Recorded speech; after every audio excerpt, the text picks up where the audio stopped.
naman ganun eh. Hindi po ba? Tinutukan niyo rin siya ng baril?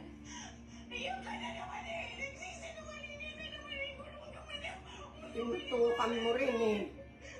tingnan mo! Tingnan mo yung babae mo! Kung ano-anong kwento yung ginagawa eh! Bakit ko naman tututukan ng baril yung matanda? Mali ka! Oo, Anday. Lagi may dalang baril sa Gago! Di ba marami nang tinutukan na? Gumagawa-gawa ka ng istorya eh. Alam niya yung totoong ugali ng tinding na yan! Gago! Ay, nako. Pinakaayaw ko sa lahat. Yung gumagawa ng kwento.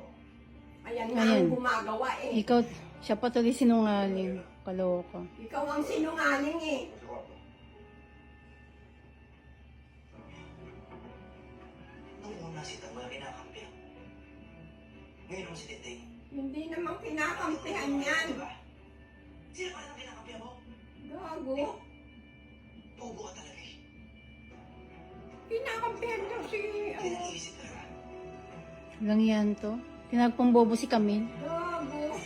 Yung una Sampo. daw si Tanggulang kinakampihan.